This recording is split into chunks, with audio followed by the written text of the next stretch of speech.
All right. Well, welcome everybody to the How to Be Confident in the Skill of Canning webinar.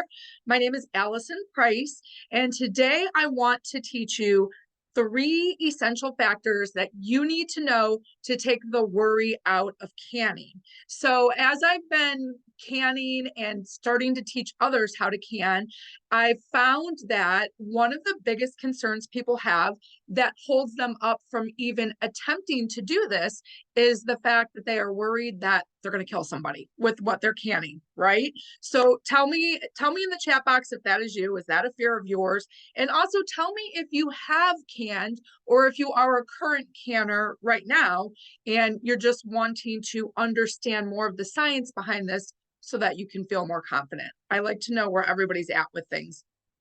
Um, so let me just give you a little bit of an introduction to myself if you're not familiar with me. I live in almost 6 acres in Northeast Ohio with my husband, 2 kids, and our barnyard full of animals. If you followed me on social media for any amount of time, you know we've got horses, we have a lot of chickens, like 50 some chickens. My husband's actually been running out to the chicken coop this morning already a couple times to grab eggs because he wants to start incubating, and negative-degree weather is not ideal for eggs to be sitting out there. And we have our newest addition of goats. So we have a lot going on here.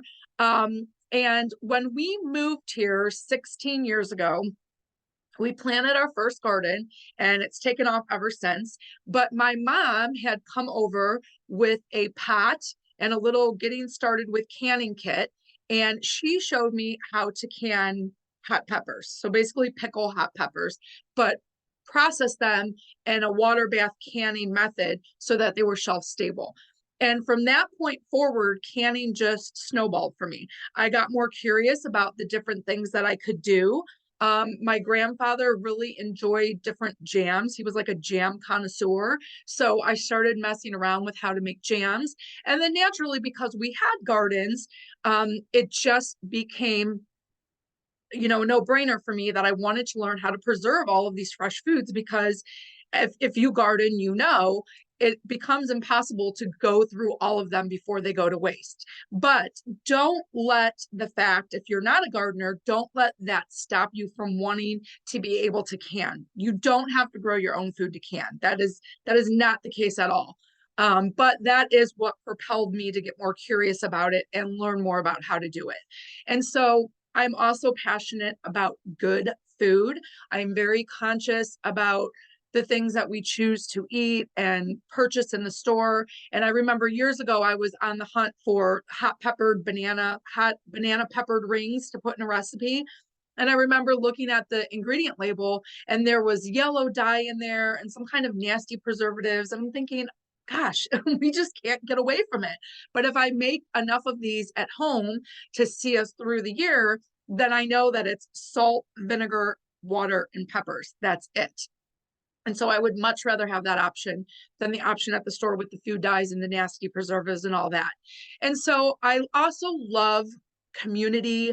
I love gathering and chatting and having conversation with like-minded people and also teaching others things that I know if it's of interest to them and it's going to help benefit them in some way. And I love filling my pantry with home canned goods. So it just made sense for me to start teaching others how to do this because I found, especially over the last few years, that people are becoming more conscious to wanting to learn this skill. The last couple of years, food security has been a little bit iffy from time to time. We've seen things fly off the shelves at the store and people have gotten a little bit scared. So if for not any other reason, if it gives you a little bit more peace of mind, knowing that you have a little bit of stockpile in something, you know, so be it. That's great. That's amazing. Who wouldn't want that? So Amanda said, I just canned bone broth. We haven't tried it yet. I'm nervous. Oh, good, Amanda. That's great. So you pressure can that, right? So today we are talking about canning 101, which is going to be water bath canning. And then for me, I consider pressure canning like canning 102, which is a step above water bath canning. So that is amazing. And yes, Christine, totally understand. Don't want to kill out anybody. And that's why you've never canned. So hopefully these three things that I'm going to teach you guys today are going to give you more peace of mind to understand the science of all of this, so that you feel confident when you're doing this, that, yeah, nope, this is good. I followed these things. I know it's going to be okay. Yes, Christine. So we are talking about water bath canning. There's two different types of processes for canning food. There's water bath canning, and then there's pressure canning. So low acidity foods must be pressure canned, or they have to be acidified to be safely water bath canned. And so my initial teaching is around water bath canning with high acid foods or foods that you acidify. So let me clarify, because that's the first factor that we want to talk about, which is acid. Okay, so this food chart that you see here, this comes from the Natural Center for Food Home Preservation. And unfortunately, there's not tons of funding right now for food preservation and teaching people how to do it and keeping up with testing new recipes and things like that. So that's why, side note, it is always important to go to trusted advisors when you have questions about these things, and consulting trusted resources like the Natural Center for Home Food Preservation website, or the Ball Canning website. You're going to see, especially if you're on social media, there's a lot of different rebel canning groups and things like that out there. As you become a more experienced canner, if that's something you want to dip your toe into and see what they're doing, by all means, go ahead. But it's called rebel canning for a reason. And it's going to leave you feeling very uncertain about the things that you're canning. So stick to the science. And look, I am not a science person. It is not my jam. But if I can understand it and I can dig it and get down with it when it comes to food preservation, you totally can too. So the first thing that you want to understand when you're canning food is that everything has a pH level, okay? And so if the pH level is 0, it's pure acid. And then you move into things like lemon and lime juice is a 2 on the pH scale, all the way through blackberries, cherries, peaches, pears. They swing between a 3 and a 4 acid level. And then tomatoes borderline around a 4. And then once you move into like 4.5 all the way through 6, those are going to be foods that are considered low acid, which I know kind of gets confusing because the number gets higher, but the acid gets lower. So when you have a low acid food, which you can see here, it's going to be things like bananas, pumpkins, squash, cauliflowers, cucumbers, watermelon, beans, zucchini, asparagus, etc. Those are considered low acid. So if you are preserving them by manner of water bath canning, you're going to have to acidify them. Okay. So I've got to move my chat because I can't see my screen. Ah. Okay. So we've got the high acid foods. Okay. Again, now it should be a little bit bigger for you on the left-hand side where you can see these foods listed. So when you have these high acid foods, they are safe to be preserved via water bath canning, and you don't have to acidify them. Okay. The one exception is going to be tomatoes. So over the years, tomatoes have been bred and hybridized, and sometimes, and you may be familiar with this if you're a tomato connoisseur, maybe you shop for a tomato that is a lower acidity tomato. So because there are so many different varieties out there now, oh, hold on, somebody entered the waiting room. Okay, so because there are so many different varieties of tomatoes out there and their acidity can fluctuate, if you are water bath canning tomatoes, which you absolutely can, they have to be acidified. So let's talk about that for a second. So your low pH, your low acid vegetables are things that have to be acidified to be safely water bath canned. So for tomatoes, unless you're following a recipe like salsa, where you're going to be adding in acid anyways, if you just want to straight up puree your tomatoes, which is one of my favorite ways to preserve tomatoes, I just puree them and I cook them down. That enhances the flavor and it takes out a lot of the moisture of the water. And then I've got pure tomato puree that I am free to use however I wish throughout the year. So like I'll make tomato soup with it, or I may turn it into spaghetti sauce or pizza sauce or, whatever. So the safest way to water bath canned tomatoes is to acidify them. So you're just simply adding lemon juice to the jar when you add in your tomato puree. Okay. Then all these other things that you see here, if they are being water bath canned, for example, green beans. Green beans are a low acid vegetable. So if you want to purely can straight green beans that when you open them in the middle of winter, they're still going to taste like a green bean fresh out of the garden. That has to be pressure canned because they have a low acidity level to them. However, if you want to water bath can them, you pickle them, which means that you're adding acid to them. Okay. So same thing with cucumbers. Cucumbers being water bath canned have to be acidified, which turns them into a pickle. So you're adding some kind of acid to the jar, and that can be citric acid, which honestly I've never really used. I'm either using white vinegar, you can use apple cider vinegar, you can truly use any kind of vinegar. It just has to be 5% acidity. Or you can add bottled lemon juice or bottled lime juice. Now, you want to make sure it is bottled lemon juice, not lemon juice that you're squeezing from an actual lemon, because the bottled lemon juice has been pre-tested for its acidity amount. Okay, if you're taking it straight from the lemon, it's going to vary, and that gets you into a hairy area. So always use a vinegar that is at least 5% acidity.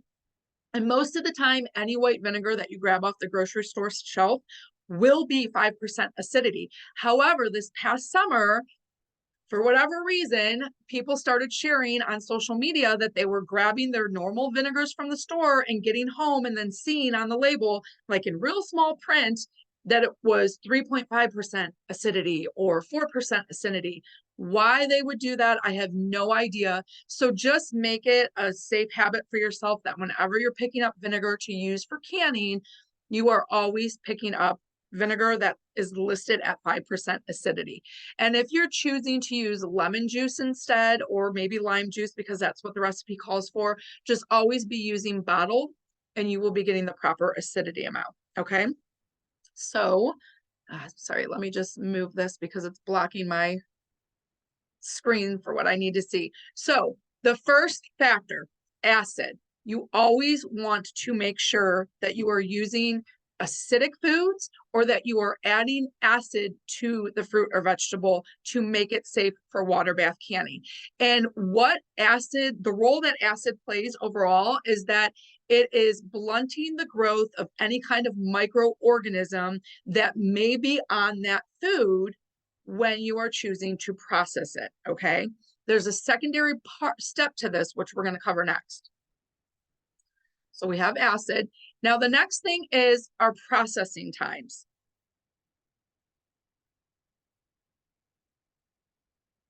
I'm sorry, my screens got mixed up. So I'll have to jump back to that other one. Okay, so the next thing when you are water bath canning something, you want to be conscious of substitutions in the recipes. And these are the things that you never want to adjust. So first and foremost, it goes without saying, follow a trusted recipe. So these are going to be from published cookbooks like the Ball Blue Book of Canning. I have some that I've shared and I've listed, like Food in Jars is a favorite of mine, Tart and Sweet, anything that's put out by the Natural Center for Home Food Preservation, which you can pull all of that right offline. But you want to go from a trusted source, not just some rando on Facebook sharing something. And then when you have that recipe, there are certain things that you never want to alter from. Number one, you never want to increase the vegetable amounts because they have been tested at the amount listed on the recipe so that they are considered safe. So a good example of this would be if you are canning marinara sauce. You've got tomatoes, you've got some onions, you've got some garlic. You're going to puree everything and you're going to make it into a marinara sauce and you're going to water bath can it. And it's safe because you're adding the suggested amount of bottled lemon juice to the jar. but you're like, oh, you know what? I really want to add extra garlic because I love my marinara sauce garlicky. That is a no-no. You don't want to add any more than what is listed on the recipe because garlic is a low acidic vegetable. So if you're increasing the amount of something low acidity into that recipe, now you're moving into the danger zone of you're throwing all the ratios off for acidity and keeping things safe. So in those cases, what you would do is when you open up that jar of marinara sauce to actually consume it, and you add it to your pan, you add it to your noodles or whatever else you're doing, add a little bit more garlic at that time. Saute it in the pan, then add in your jar of marinara sauce. That is the way that you're going to want to go about that. You never want to increase any vegetable amounts because then you are throwing off the pH level of the recipe. You also never want to decrease any acids that are being called for in the recipe. So when a recipe is calling for a specific amount of vinegar, citric acid, or lemon juice, you never ever want to decrease those amounts. They are set for a reason. And again, that reason is keeping your recipe safe and blunting the growth of any kind of microorganisms that can grow. You also never want to substitute your citrus for your vinegar, okay? The pH levels are going to be slightly different. And so if a recipe is calling for a certain amount of lemon juice and you're like, oh, shoot, but I'm just a little bit short, so I'm going to add in a little bit more vinegar. That, again, is messing with the acidity levels of your recipe, and you don't want to do that. And then lastly, you never want to add more water than what a recipe calls for, because what does water do? Water dilutes whatever you've got going on. So if you're adding more water than what is called for, you are potentially diluting the safe acidity level of whatever it is that you're canning. Okay. Is everybody clear on that? Does anybody have any questions so far? If you do, feel free to drop them in the chat. And then at the end of this, I'm going to stop the recording, but I'm going to stay live for a little bit. So if anybody needs further clarification on anything, we can cover that. Okay. So processing times. Okay. The third thing, there's like a 3A and then another side that's going to be a 3B, but this is going to be the third thing that is an essential factor to safe canning. And it is following the correct processing times that are given for your recipe. And that goes hand in hand with jar size, okay? So the point of the processing time is that there are, depending what you're canning, you need to be sure that everything in that jar is being heated all the way through. So these recipes are taking into account, is it something chunky, like a chunky salsa versus like a pureed salsa? Or is it something chunky like strips of cucumbers that you're turning into pickles? And then the viscosity, is it a jam or a jelly that may be a little bit thicker, or like a squash puree? So all of these things, in addition to the size of the jar that the recipe is calling for, are taken into account with the processing time that is given for your recipe. So if you're making a strawberry jam and it says, it will make 6 half pints for you, and you need to process them for 20 minutes. You do not want to get a larger jar than that half pint that they're calling for and only process it for the 20 minutes it's calling for. Because if you're going to, for some reason, increase the jar size that you're using from what the recipe recommends, then the amount of processing time is going to need to increase as well. So as you're new and you're starting out, I do not recommend messing with that. Just use the jar size that the recipe calls for and make sure that you are processing for the time that it calls for. Now, when we say processing, what that means is when you put that jar into the boiling water bath, the processing time starts once that water comes back to a boil after the jars have already been set in there. So sometimes when you set the jars in, it stops boiling because you've set in those jars. So you need to it needs to come back up to a boil, which usually doesn't take very long. And then from there, if it says 20 minutes, you start your 20 minutes once that water is boiling, okay? So processing times, in addition to jar sizes, is going to be very important with whatever the recipe calls for. Do not alter from that, because there's a science behind that with ensuring that whatever's inside that jar is going to be thoroughly heated through, excuse me, because processing time is going to destroy any kind of remaining microorganisms that may have been missed by the acidity of what you have in the jar. So it's a twofold process. You've got your acid, and then you've also got your processing time that work in conjunction with each other, and you don't want to mess with that. Paula asked, are there things that you can change in a recipe? Yes, Paula, that is a really good question. And she asked spices. That is what you can change. So you never want to mess with the amount of fruits and vegetables being called to be added into the recipe for reasons we've already discussed.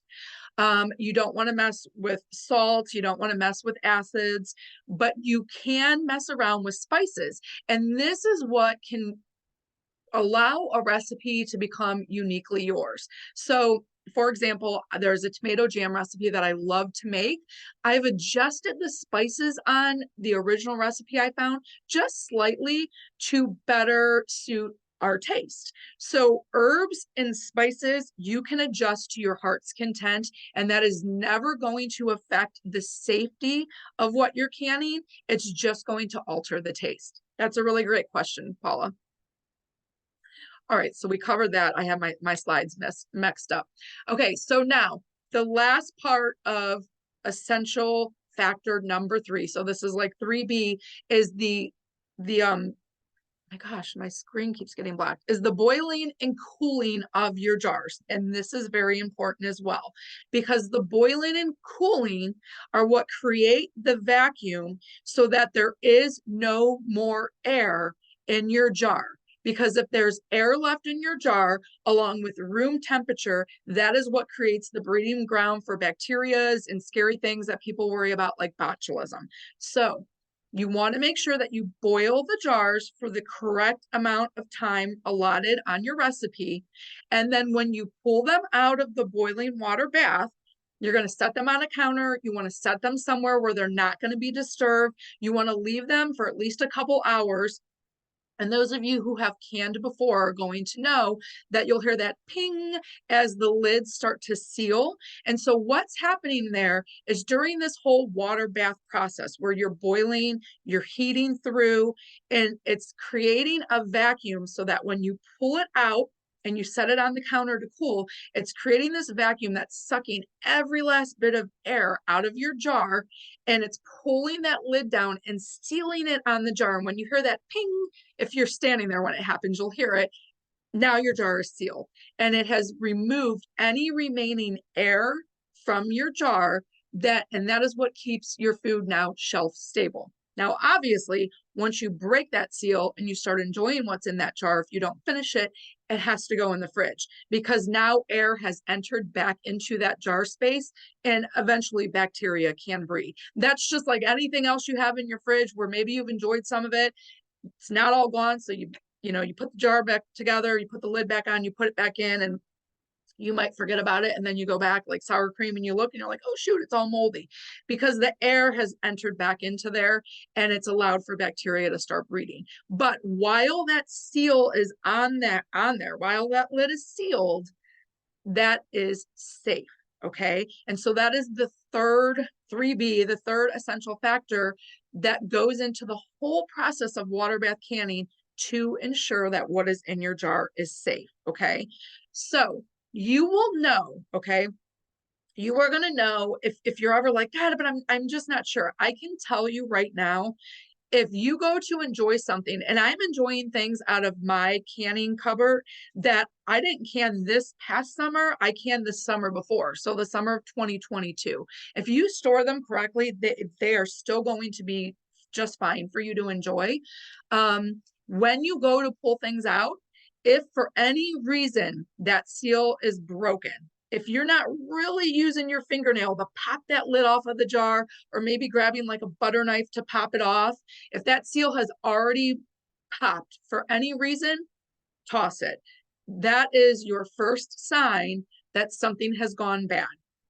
And then secondly, you're just going to know when you take that lid off, if you see fuzzy mold or you smell it, if you're seeing green and orange on your mold, and your nose is going to tell you. So in all fairness, it is going to be highly unlikely, if that jar has sealed correctly and you followed the recipe with acid levels, it's going to be very, very, very unlikely that what is in that jar is unsafe. But if when you go to enjoy what's in that jar and you go to open it, you find that the seal on that lid has popped, that's going to be your red flag. No bueno, get rid of it. It's not good. It's just not worth taking the chance. Okay. All right, so does anybody have any questions so far? I know it can sound like a lot at first. The good news is you're going to get a replay to this, so you can go back through, you can take notes, you can screenshot my slides if you'd like to have it as reference. And any canning cookbooks that you get, like the Ball Blue Book of Canning, which is technically the Bible of canning in the food preservation world, they're all going to reiterate these things for you. And I'm here for you as well if you have questions. So you don't have to stress. And really, once you start doing it and you get the experience under your belt, you will feel a lot better about it. So I want you to imagine your pantry filled with jars of quality ingredients. Remember at the beginning how I said, you know, it really stinks when you go to the store and you're buying those pepper rings and it's like it's got yellow 40 and it's got all these crazy chemical preservatives. Why? It's not necessary. We don't need it. So imagine that you have a pantry filled with jars of quality ingredients. They're delicious. You don't have those added chemical preservatives. You don't have added food dyes. You don't have ingredients that you can't pronounce. And it's easy, it's cost effective, and it's convenient. I can't tell you how convenient it was for me over the holidays when I gifted friends with canned goods. I did homemade canned cranberry juice, and I gave little bottles of Tito's vodka with it for those that I know enjoy their vodka and cranberry adult drinks. I was gifting tomato jam and pear butter and all kinds of fun stuff. That becomes so easy, and it's a gift from the heart, you know? So I feel like people extra appreciate the time and the effort that goes into that. And then when I was hosting family at my house, my charcuterie trays were filled with things that I made way back in June, July, and August, which is great. Paula says, how long is it safe when sealed? Yes. So to be politically correct, most of your cookbooks and your food bloggers are going to tell you enjoy within 6 months to a year. She says, we've used stuff my mom canned 10 years prior. It was definitely sealed, smelled fine, and tasted good, and we lived. But is there a limit? You know what, Paula? If that lid is sealed, it is 9 times out of 10, even after 10 years, it is going to be fine. If you open it and it smells funky, then yeah, you're going to want to dump it. The one thing is that with the amount of time that passes, the nutrient level can start to degrade a little bit, or that fresh taste. And peaches are a really good example of this. So peaches, they're going to taste best when they are consumed within the first year of being canned. Years 2, years 3, I've still consumed them. They still taste good. They just don't taste as fresh as they did within that first year. And they may start to get a little bit of a grayish color to them. They may lose their vibrant color, but they're still good. So most people in a politically correct forum are going to tell you to use your canned goods within a year, because the idea is next harvest season comes around, and so it's time to reprocess all of the new fresh harvest. But there are definitely things in my pantry that strawberry jam is another example. Not this past summer, but the summer before, I bought 65 quarts of strawberries, and I made tons of strawberry jam, strawberry rhubarb jam, that I had so much when strawberry season came around this past year, I didn't need to make anymore. And we're still going through our strawberry jam that I made in 2022. Now, this coming strawberry season in 2024, I'll start all over again. I'll buy 65 quarts of strawberries again, process tons of jam, and that'll probably hold us over for 2 years. It was applesauce, jams, and stewed tomatoes. Yeah, absolutely. And that seal was still on there, and it was sealed. So you are correct. That stuff was still good. And it sounds like you guys enjoyed it, which is really awesome. When you think about that, I don't know how many of you get nostalgic for times past and just memories and things like that. But to think that you are enjoying something that your grandma took the time to prepare 10 years ago, that's amazing. That's amazing. All right, so we've talked about imagining your pantry filled with jars of quality ingredients, things that everybody enjoys. One other side note, and this is just so fun to share. My kids love my pickles. They love, love, love my pickles. I found that my son was going down in my pantry and taking a jar of pickles to school every day with him, and he was sharing them with his lunch table because all of the boys love my pickles.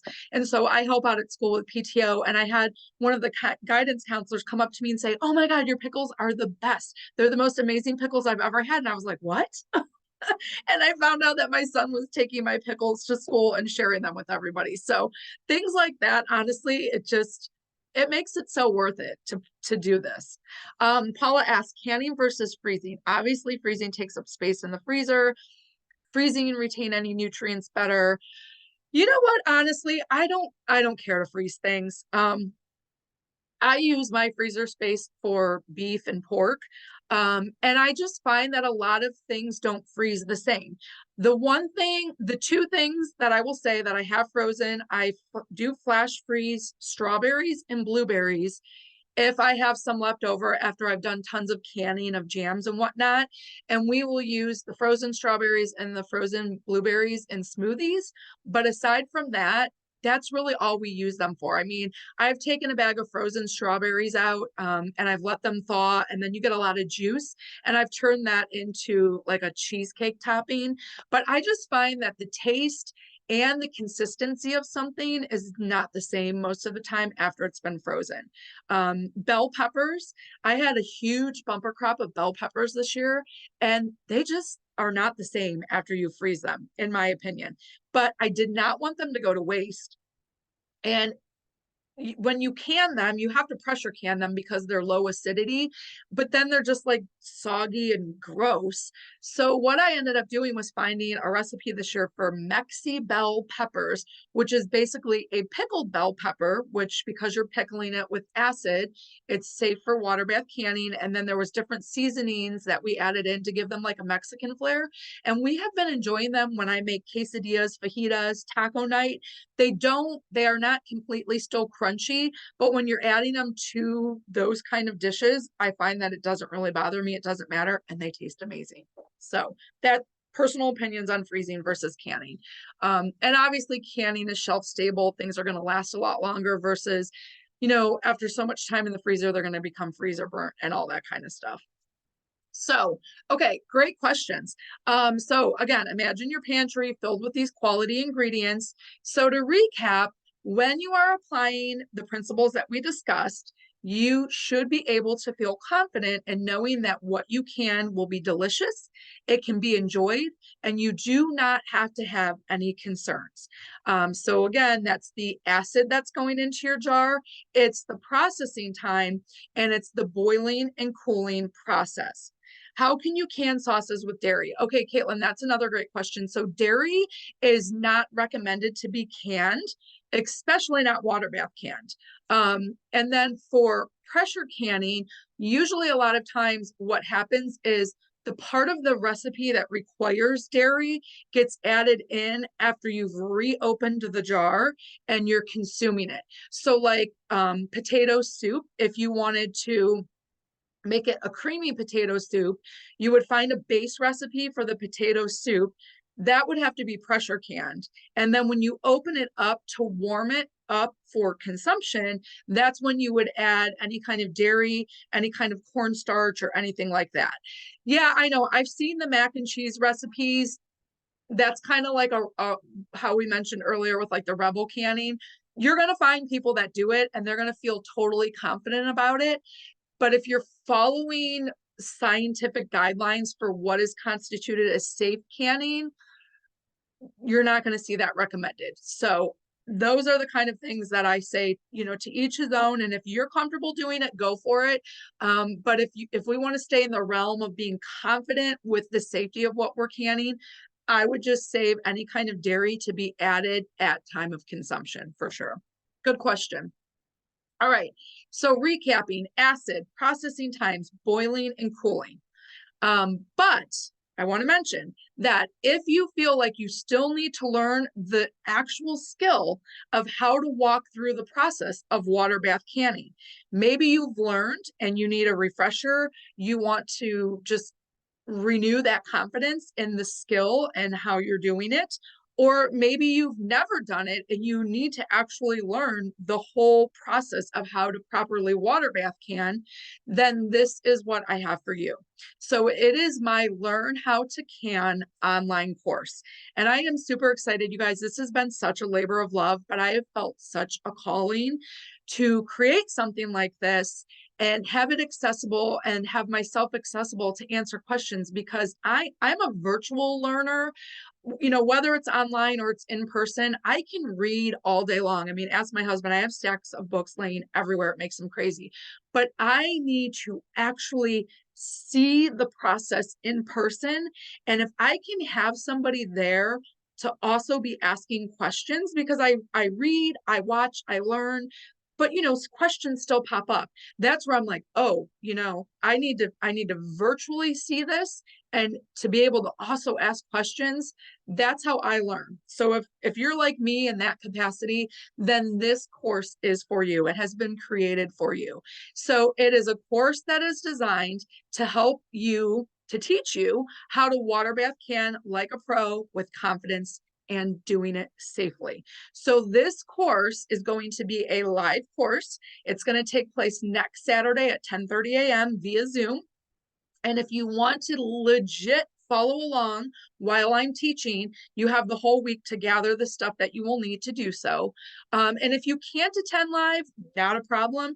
Of course, there's going to be a recording and you will have lifetime access to that recording. So it will always be there for you so that you can refer back to it anytime you need it.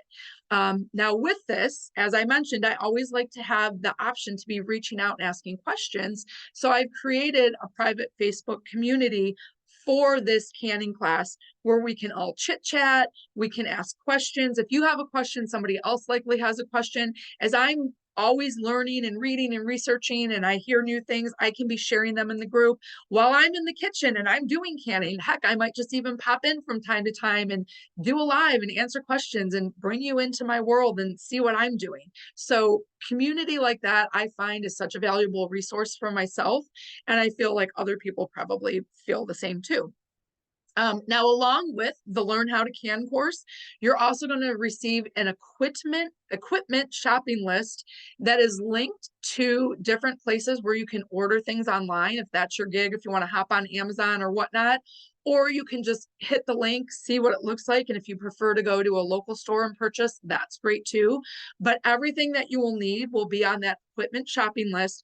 And please know, I like to remain as frugal as possible when it comes to this stuff. I do not want my kitchen filled with 9,000 unnecessary gadgets.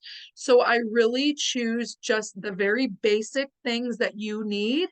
And sometimes tools will double. One tool can double as doing two different jobs, which I always find very beneficial. So I have that all listed on the equipment shopping list. And then I have a resources guide. So I mentioned throughout this webinar different resources that I like to refer to that I find are very informative. They're trusted resources. They're places you can go where things have been tested, recipes have been tested. We know that the pH levels are safe. And so I've linked up all of my top resources and books in the resources guide. And then, just because I love lists like this, I created a 10 things to do with tomatoes list. So honestly, there's like 101 things you can do with tomatoes, and it was so hard for me to narrow it down to 10, but I chose 10 things that are kind of staples in my cabinet that I figured may also be staples in yours. And so if you can see how you can replace things that you're buying at the store with things that you can make at home, which are ultimately going to be more healthy for you and are going to taste better, it just becomes a no-brainer. And there's just that whole feel-good aspect around, hey, I made this and we are all enjoying it. How cool is that, right? Okay, so that is the Learn How to Can course. This course is going to cost just $67 and you do get lifetime access to it, okay? Anytime I make any changes or additions to it, you will be notified and you will always have access to that stuff. So, just a couple testimonials from people who have done this class from me in the past. I wanted to share those with you so that you can see that I have taught others. People have found it very beneficial. And honestly, I love getting messages like this. That picture on the right-hand side of the screen, this gal had done a class with me back in June and knew zero about canning. And look at what she did this year just from going through the Learn How to Can class. I love that. That is just, that's what it's all about for me, is to share my knowledge, to teach it, and then to see that people are having success like that and her whole family's enjoying it. That is awesome. That literally makes me smile from ear to ear. All right, so in the Learn How to Can course, just to kind of help you understand, it's a 5 simple step framework that again teaches you how to can confidently. So there will be the live course, which will be about 2 hours from start to finish. It'll be interactive. You can ask questions as we go through, and that is going to take place next Saturday at 10:30 a.m.